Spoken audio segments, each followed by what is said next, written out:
are they? Ah, you've returned. Do you have any news about your investigation?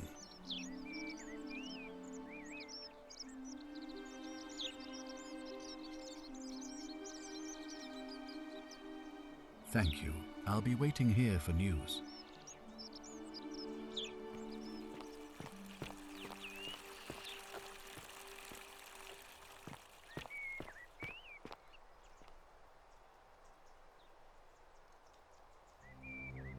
What were you two talking about?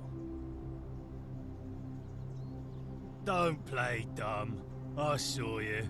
Having a shady little chat with old man Sentius up on his balcony. What's he offering you? Money? Favours? What's your vote worth to him?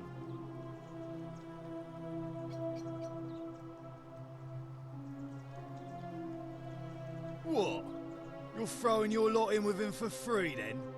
That's even worse.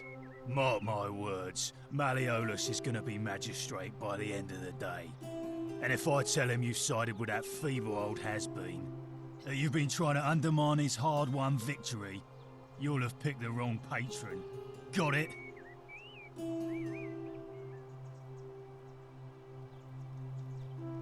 Good, then stay out of it. Nobody likes Caput Murdae foreigners interfering in an election. Can't hurt. The name's Domitius. You want to get to Malleolus, you go through me. Why? Because I am a gladiator. That's why.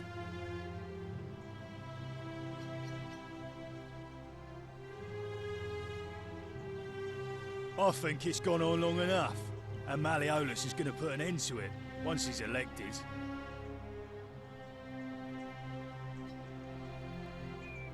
He's going to announce it in his victory speech. Just you wait and see.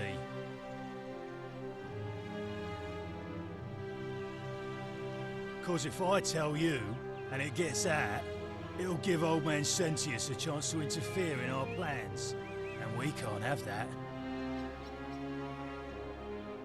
Old man Sentius got you already, did he? Well, I'm not talking to people in his faction. Confituare.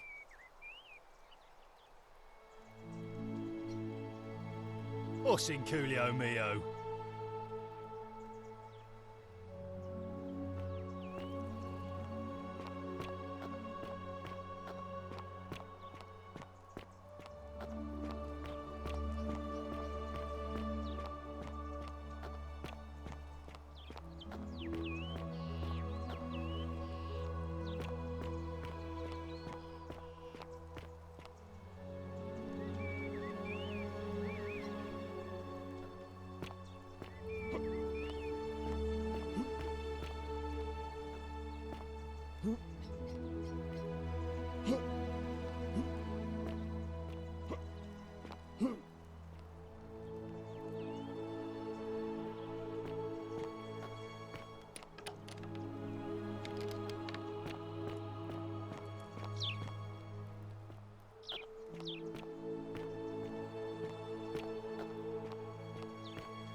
Hey, you're not thinking about going into the cistern, are you?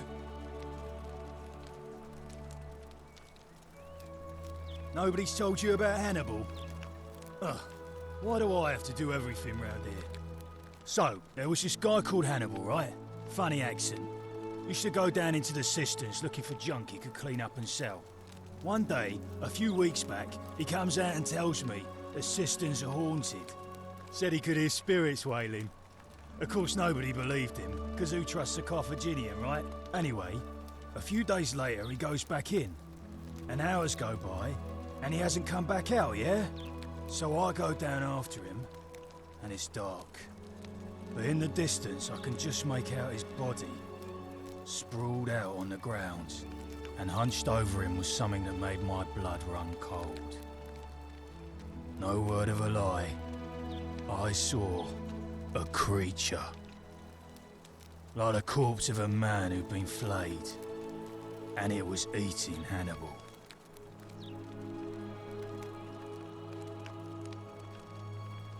What any sane person would have done. I legged it out of there and put a sign at the door to warn the others.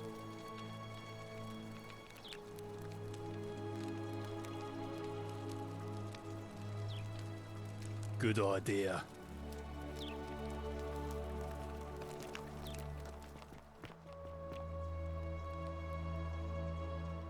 Os in Coolio mio.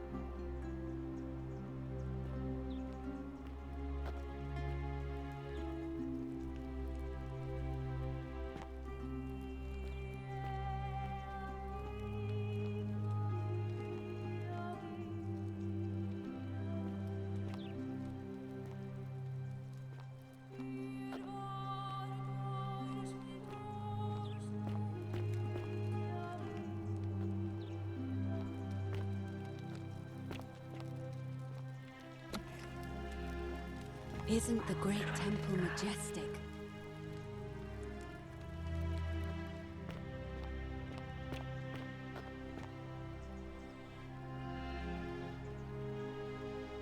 A new face. Ave, and may Vesta watch over you. I'm Equitia. To what do I owe the pleasure of this visit?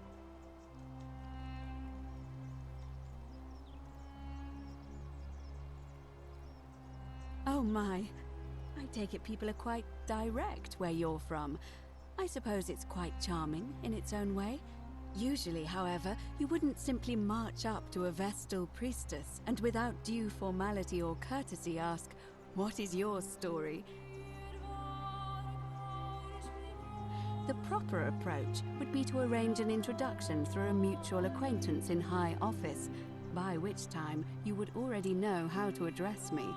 And then you would find a way to satisfy your curiosity rather more indirectly. But to be honest, I've often thought what an unnecessarily formal way to communicate that is. So, let's do it your way. You just keep being yourself and ask whatever you like. It'll be a refreshing change.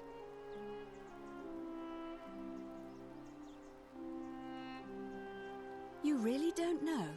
You are from far away, aren't you? Well, I am one of the priestesses, charged with keeping the sacred flame in Rome's shrine of Vesta burning. I take it you know who Vesta is? Vesta is the mother goddess of hearth and home, and the guardian of the Roman people.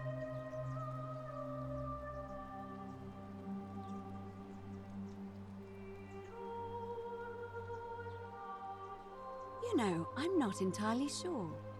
But what about you? How did you end up here?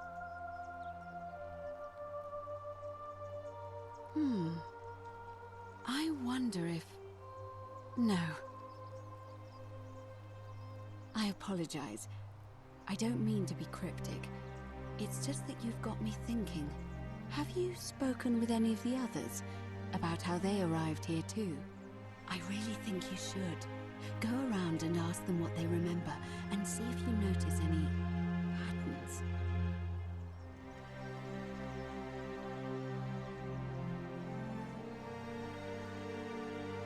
Good. Thank you.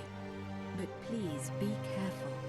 I just don't want to see what happened to Livia happen to you too. Up until a few weeks ago, she was a perfectly productive member of our little community, darning clothes and cutting hair. She was always so chatty, always seeking out newcomers and asking them where they were from and how they wound up here. And then, about a month ago, she suddenly changed. She withdrew, stopped working and became despondent, started muttering to herself. Galerius and I visited her to see how we could help, but she just looked at us with this haunted stare, called us bloodless shadows, and told us we were ignorant of some pattern. Look, it could be unrelated. Perhaps she simply fell ill. Or, as Galerius suggested, the weight of the golden rule was too much for her. But there is a small chance that she learned something, saw a pattern nobody else saw, and that it broke her. I just don't want to see that happen to you. So be careful, will you? Thank you. Now, go and follow the thread of truth through this labyrinth, and come back to me if you discover any patterns.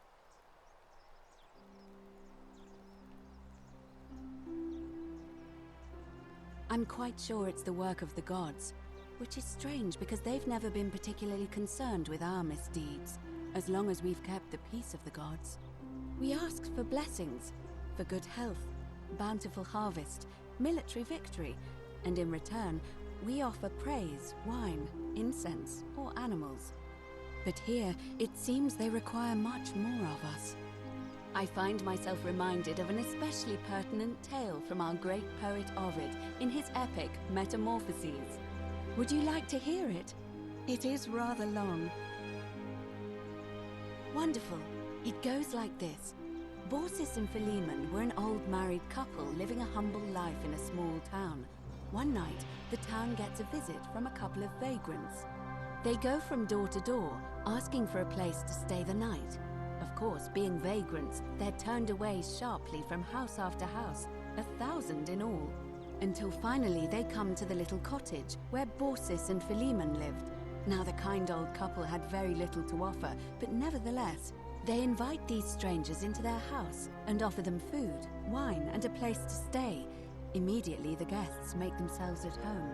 They begin gulping down the old couple's wine, so much so that Baucis, the old lady, begins to worry they're going to run out.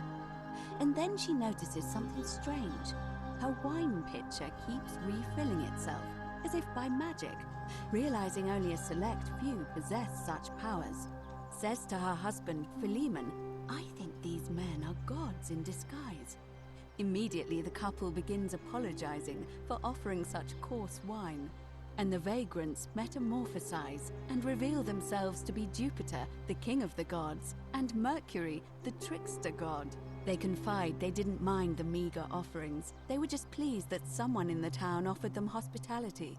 Then Jupiter says to them, "You have passed our test, but everyone else in this city failed, so we are going to destroy this place and everyone in it, except you, who we will grant a wish." So old Baucis and Philemon escape up into the mountains safely, and they receive their wish, which is for eternity together. Meanwhile, Jupiter carries through with his threat and wipes that city off the map.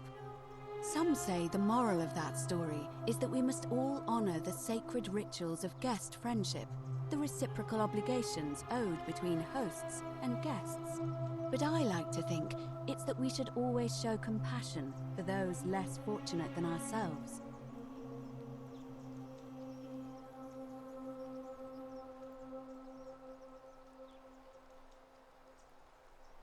I'm pleased to hear it.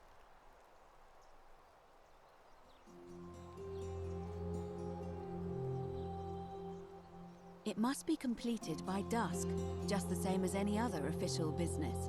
It'll be between Sentius, the incumbent, and Malleolus, the challenger. Why do you ask?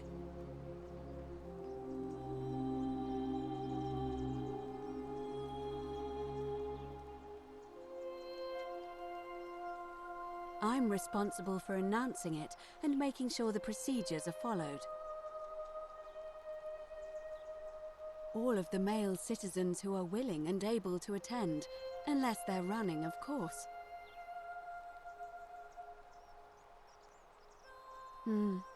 That's just the way it's always been, I'm afraid.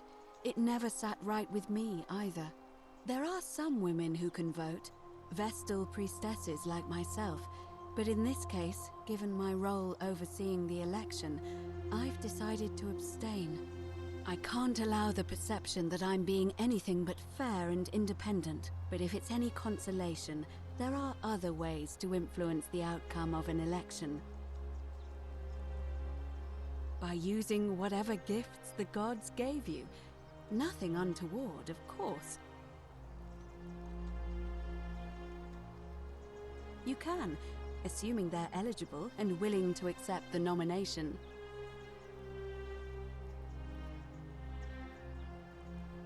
As I said, I'm planning to hold it before dusk, but I suppose I could hold it sooner, if there's a good reason.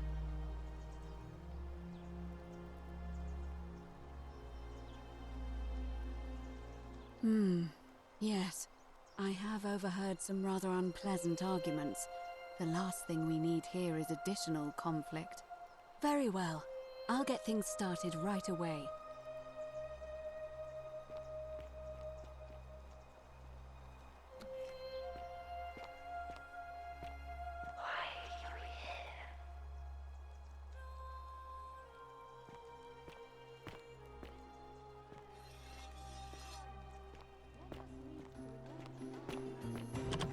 Time for Malleolus to become magistrate.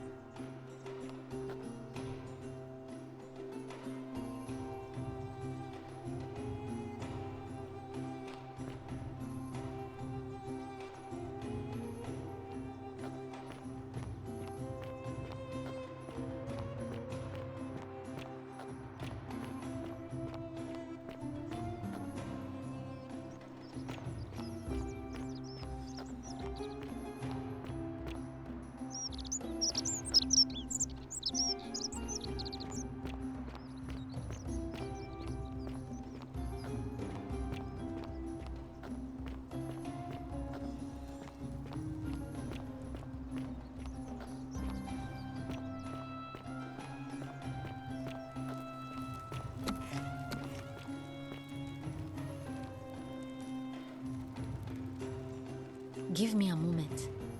Sorry I'm such a mess. I just lost a patient and a dear friend. Julia. She was a good woman. She was poisoned. She came in here frothing at the mouth. Normally I'd treat her with resin of silphium, a rare plant which is perfect for this sort of thing. And I knew Decius had some at his market stall, right around the corner. So I ran over there, but he just looks at me with this evil smile and says, "That'll be 1,000 denarii." There was no way I could afford that, and he knew it. Then that toad shrugs and says, "Supply and demand. I guess you don't value your friend's life that highly." Anywhere else, I'd just pay a thug to steal it from his stall, but there's no way I can do that down here with the golden rule. So all I could do is come back here and just watch her die. I kept on apologizing. And now I'll never know who poisoned her, or how they managed to do it without breaking the golden rule, or why she cursed that snake's cruel black eyes with her dying breath. Well, unless you have the power to bring someone back from the dead, there's really just one thing you can do. Get me that silphium resin. I'm going to have another patient in here soon. Could be in the next day or in the next hour. And I will not allow this to happen again. I don't care how you get it, but you have to make it happen. Because if I lose another patient this way, I swear to the gods below, not even the golden rule will stop me from marching up to that Genetricum Fututo and scratching his eyes out.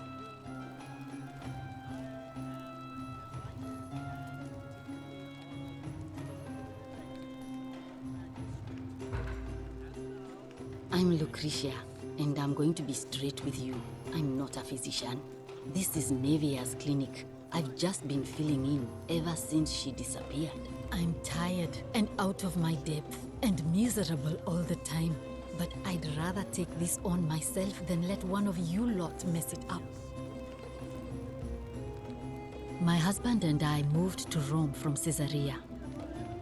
He embraced the Roman way more than I would have liked, and turned into an awful philanderer. I would have divorced him and demanded the return of my dowry, but I knew he would sooner have me killed than give me my right. So I waited for the right time to take what was mine and disappear. And then the fires came. As he prepared to evacuate our villa, I gathered our most precious belongings, coins and gemstones, and the moment his back was turned, I ran. I could barely see for the smoke. and the streets were full of people trampling each other. I ran for the river, like everyone else, and leapt in. The next thing I remember, I was waking up on a riverbank, not far from here.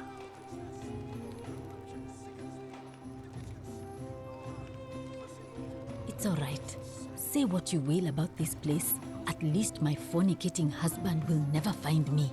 And while there's no shortage of snakes here, at least with the golden rule, they have to try to be discreet about it.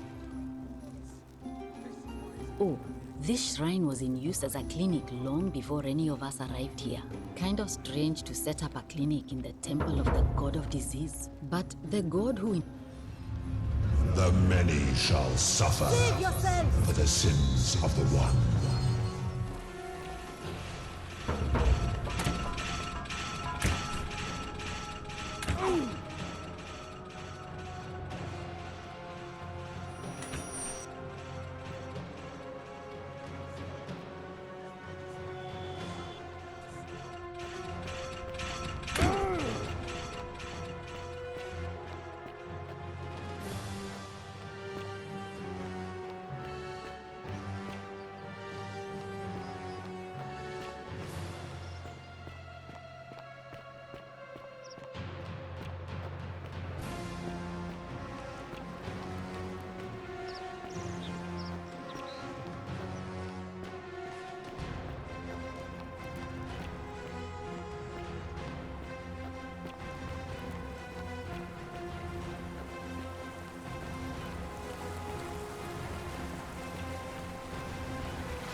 Salve, friend. I'm Galerius. Mind telling me who you are and what you were doing in the Shrine of Proserpina? I don't think so. I've never seen you before in my life. Oh, Bacchus, how much did I drink last night? Sorry to have bothered you. Oh, and since you seem to be in a hurry, you should try out this device I made. Worked real hard on it.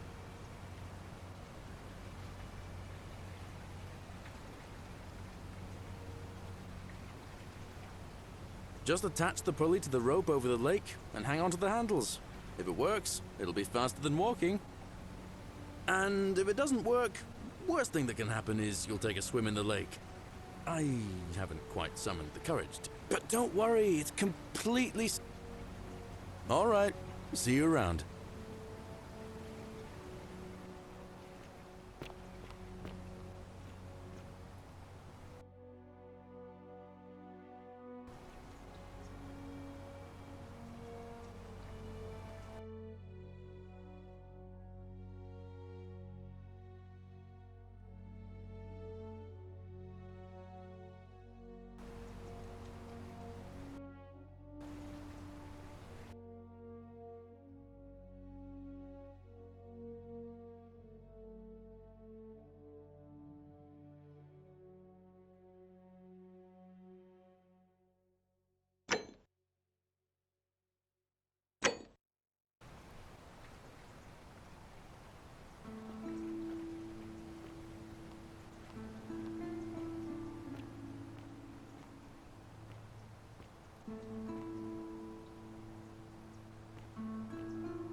Cerberus lifts his triple head and lets out his threefold braying. Livia, would you stop muttering like Medea over a cauldron? You'll scare away my customers. They follow their trades, imitating their previous lives, but they are ignorant. This again. You're in a world of your own, aren't you?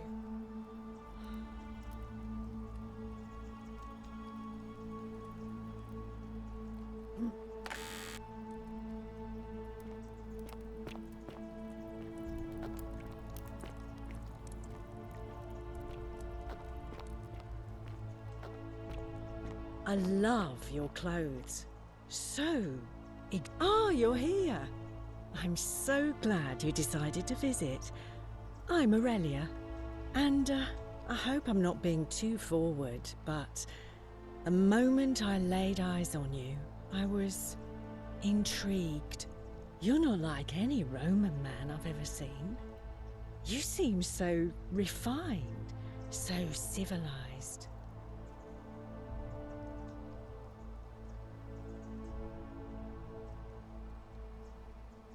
Ugh, coming on a bit strong, don't you think? I take back what I said. Suddenly, I don't find you so intriguing anymore. Let's just forget that ever happened, so we can at least do business. So, what brings you to my tavern? Ugh, let it go. Nothing's going to happen between us. I just try not to think about it. Drink helps with that. As the saying goes, to drink is human, so we drink. You know, normally, I'd expect you to buy me a drink before asking if I want to get out of here.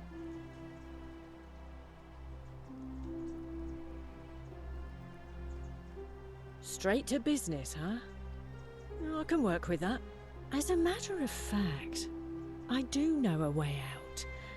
I'm happy to tell you all about it, but this is valuable information we're talking about, and I don't just give it out like some cheap oracle. So, how badly do you want it? Is it worth, say, 1,000 denarii to you?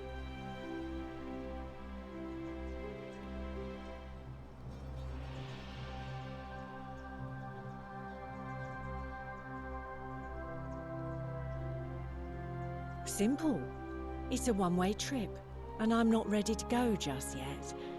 I like my life here. One day, maybe, but not now.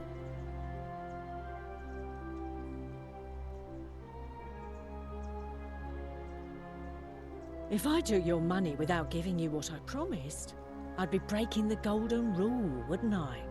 And I have no interest in doing that.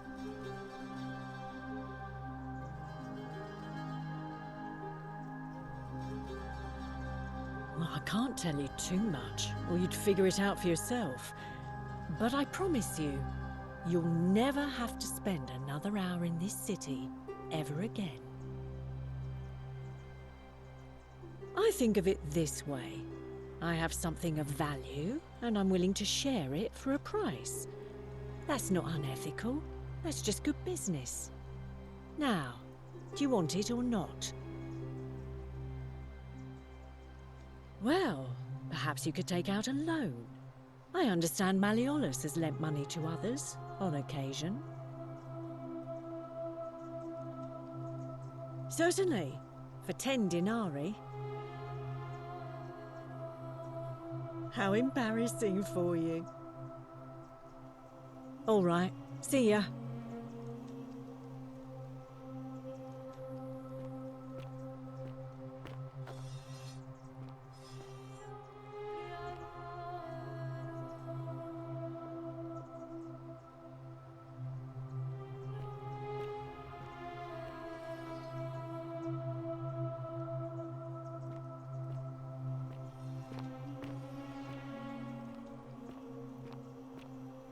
Handsome.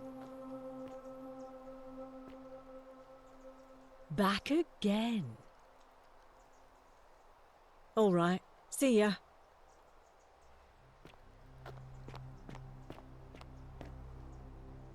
You stay away from my money.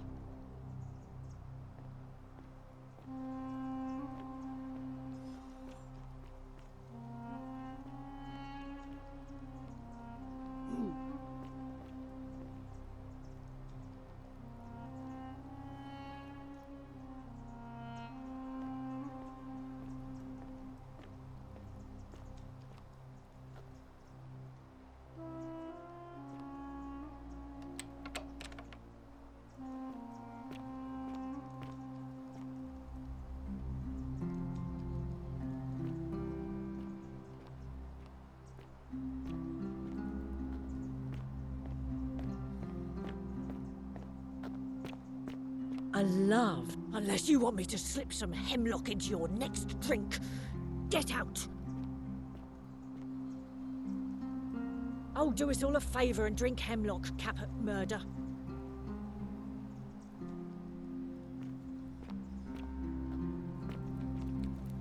You, Tantalus, cannot catch the drops of water, and the tree you grasp at eludes you.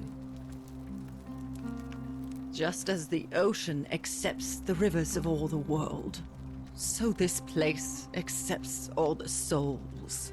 But it does not notice the crowds that come. The bloodless shadows wander without flesh or bone. Some crowd the Forum, some the house of the ruler of the depths. Others follow their trades, imitating their previous lives. They never do. There is only a downward path, gloomy with fatal yew trees. It leads through dumb silence to the infernal regions.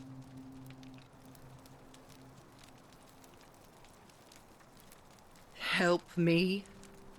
You cannot help me. I have seen things. A pattern, a terrible pattern. It is better for you if you remain ignorant. Pandora's box must stay closed. I'll say no more.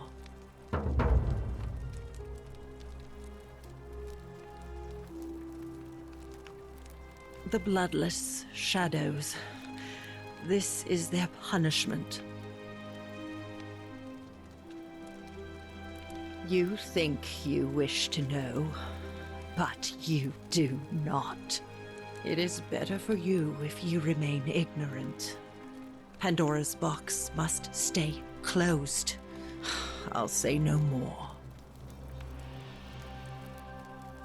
The newly arrived are ignorant of the road before them.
Oh, do us all a favour and drink hemlock, Caput Murder.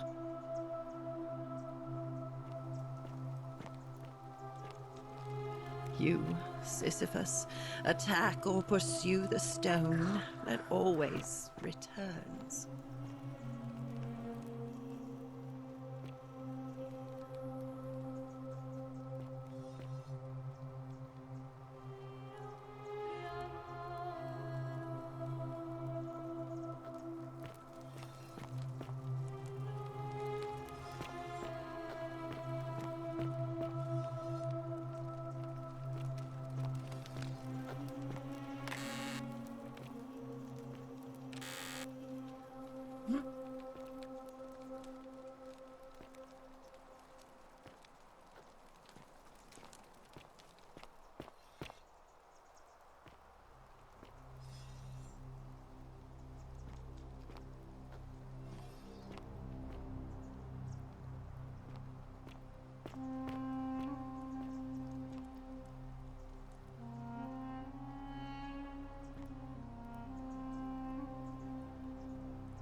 Ixion turns. Just as the ocean accepts the rivers of all the world, but it does not. The newly arrived are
You, Sisyphus, attack or pursue the stone that always returns.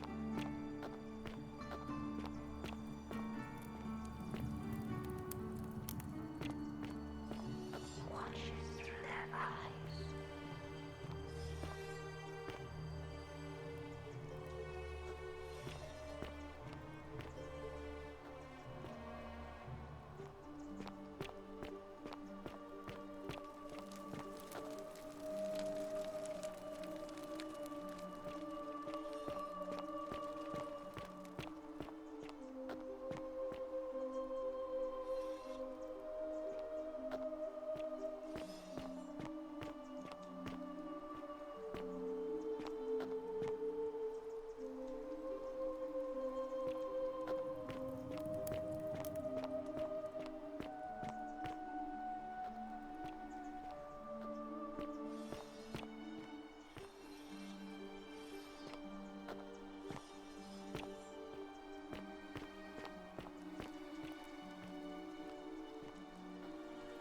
Huh?